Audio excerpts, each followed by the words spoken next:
Yo, what is up YouTube, man? In Season 6, we got a bunch of new playmaking dribble moves, and one of those is the Kobe Bryant signature size up. Now, this move was very popular in NBA 2K20, where he does it between the legs, and back then, they actually had the escape tied into it, so you could do the big hop back.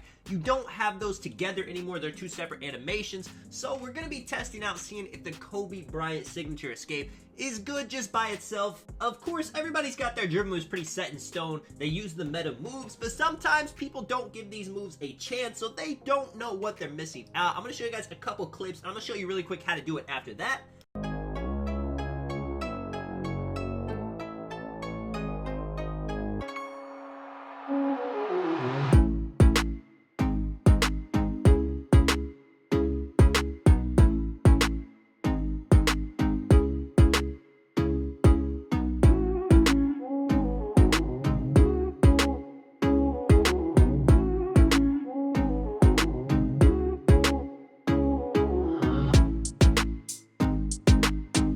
Alright, so I don't want to take too long because I know most people know how to do this move, but if you don't, all you got to do is let go of turbo, and if the ball is in your left hand, you point the right joystick diagonally down. If the ball is in your right hand, you push the right joystick left diagonally down, and boom, you got it. If you just do it straight over, you're going to get the slower kind of where he throws the ball behind his back, and you can combo this move pretty easily. Now, a signature size up is not, it's not the toughest move to guard in the game. It's more of a setup move, doing dribble moves out of it. As you saw in the clips, it actually does look pretty clean though. And a lot of the times when you're just hitting them between the legs, somebody's going to back up because they're going to be thinking you're about to hit them with a drive, hit them with some kind of dribble move. But if you just stand still, they back up, boom, you can take the shot. I love to do it. Let me know if you guys have used the Kobe Bryant signature size up, what you guys think of it. Right here is the first game I played with this move on. Now, I'm not somebody that really spams signature size ups a ton, so switching mine wasn't really that big of a deal. But honestly, with the Kobe Bryant between the legs, I kind of feel like I would spam this a bit more. Watch this guy, he's gonna give me a little bit of space. I break him right here, just kind of sizing up through the ankle breaker, step it back. Now, one thing I will admit to with this move, and as you will see in the clip, sometimes I kind of had I had an ankle breaker, I had an animation where I could go straight to the hoop or take a shot, and I kind of did the Kobe between the legs for no reason, but it looks good, man. I wanted to test it out. I was really trying to get my feel for this move, see if I can speed boost out of it. And you can to a degree. It's not like an NBA 2K20 where you could like super burst out of it. Look at this, man. Just at the top of the key, kind of right there is what I was talking about, where you can kind of move pretty fast out of it. Now, if you guys notice, I do have my jump shot meter on. I don't know if anybody else has this problem, but sometimes when I turn on the game, my jump shot meter turns on when it's supposed to be off. It is whatever though. I'm definitely not one of those people that can't shoot with the jump shot meter. When it's on, it's fine, but it does catch me off guard quite a bit. Either way, I'm looking at my player's hands, all the time, so the meter's not gonna matter. Now, I thought I was kind of getting a good video with this move, and once I score 8 points, I'm thinking he gives me a free 3 right there. The man ends up quitting the game. So the first gameplay, it's not gonna be enough. I go into the second gameplay. Both of these dudes have that helmet. Now, I'm not sure where that helmet came from, but this is definitely the first time ever I played two dudes in a row with it. No idea if it was in the store. It might have been just one of the rewards you got from last season. Not totally sure. But one thing I did notice while playing these 1v1 market games is I didn't go up against anybody with the Kobe size up on. I don't, like right here, man. This is what I'm talking about. Did the move, go to the corner fade. I do miss that, pretty bad. But, hey, I get the rebound. I put it back up. It's all fine and dandy.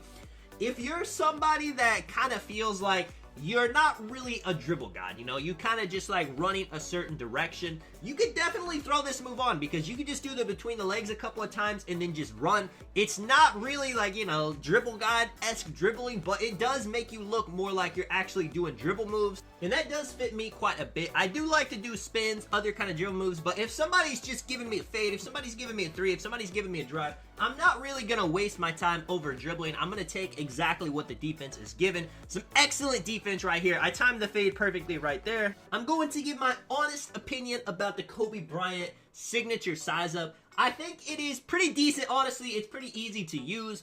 Like I said, I think if you're somebody that doesn't really like to dribble that much and you kind of want to just to have this to hit a couple moves and then go, that will be perfect to you. But I don't think signature size up is really a move in the game that is a make or break on getting you open. I think it's something you combine with other dribble moves. So whatever works for you, whatever feels good, test them all out. I'm going to be making other videos on other signature size-ups they released in Season 6. Let me know if there's any one specifically that you want me to try, but I'm probably going to end up trying them all, especially if you guys do like these videos. So if you guys are new, man, if you want to drop a like, if you want to subscribe, I do appreciate it a ton. As always, 6-2, he strips me. I stop in the middle of the mid-range just to hit the move because, you know, like I said, I'm testing it out. I get the steal back right here. It is very hard to strip to, and if you're kind of doing it in somebody's face and they keep going for it and they're getting fouls, it's going to make them very upset. I do a horrible mid-range right there, but as you guys could saw, the game was going nowhere.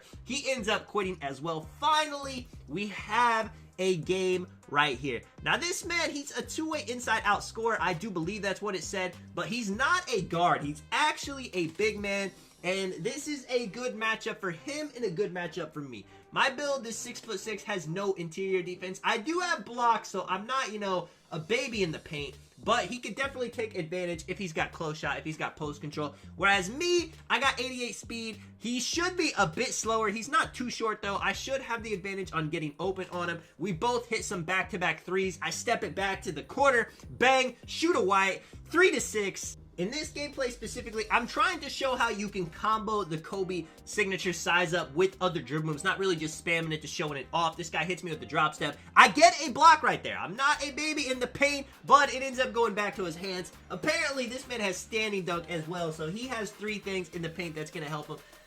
I mean, it's going to be really tough. If I get a block and it goes back to his hands, what can I really do? Kind of use the Kobe signature size up to get a quick stop at the top of the key. I've got to green that. Can't be missing those. But I do end up getting a bump steal. His ball handling's not going to be the best. Right here, man. This is using the move to perfection. Stop at the top, hit a couple between the legs, and just do a nice speed burst out of it. Now remember, my build, it's a 6'6". It's not super fast. If you're using this on a guard that says, you know, has like 93 speed with ball, even higher, quick first step Hall of Fame, then you're really going to be zooming out of these plays. 8-7. It is a close game. He's playing me high. Sometimes when someone is playing you high, I didn't really need to do anything special. Just the quick behind the back to the paint. I got the ankle breaking shots takeover activated now. He goes to the corner trying to get another 3 on me. His jump shot, you know, it's not super slow, but I was prepared for it. He did hit me with that early on, spamming it again.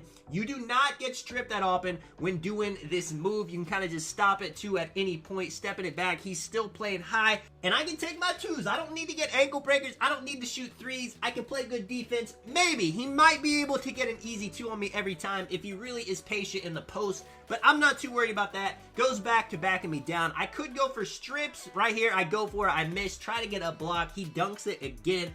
Man was getting some pretty nice standing dunks during this game. Being a shorter big with standing dunk rating, it gives you more packages because you're 7'3". Sometimes you don't have a high enough vertical or other things to actually get all the packages in the game. So who knows what he has on. I get another easy dunk right here. 9-14. You know, he's gotta make something happen eventually, going straight to the paint, but he's not out yet. Hits the drop step. I'm hands up defense. It says open, man. What can you do? Interior defense is what it is, but my build's not really meant for it, so what can I say? Between the legs, behind the back, kind of little hold RT with it to get some space, trying to make a move right here, behind the back, fade the shot from the midi, hit that. 11-16 now. I am one big stop from really sealing the game off, and I'm telling myself I'm going to get it right here. He hits me. I poke. I'm not going to get babied again. I have plenty of reaches to give as well. Why not go for it? It might give me something. He goes straight back at me, though. Didn't make him nervous at all. Hits the drop step. Should have reached again, probably. Trying to use pogo stick. Get a 14% contest, but he hits it. Now I'm up 3, using the Kobe signature save, doing a little sham god move, hezzy spin right here, dribbling probably way too much to the side with a fade, and check this out, man. I miss the wide open shot, but I do have a plan to fix my mistake. I gotta remember, I got 90 steal. This guy probably has low ball handling, so what am I gonna do? Reach, get the poke, drive to the paint, get a dunk animation that he knocks me out of, but I hit the layup right here. Hits me with a step back. I'm not thinking he's gonna hit me with it because he's been going to the paint, but he gets it, closes the game. but not quite enough. 16 to 20. He goes to the paint, hits the standing dunk. Probably should have went in, but it misses, and I finished it with a corner three. Let me know if you guys enjoyed the video, man. This is Tonic. I'll catch you guys in the next one. I'm out. Peace.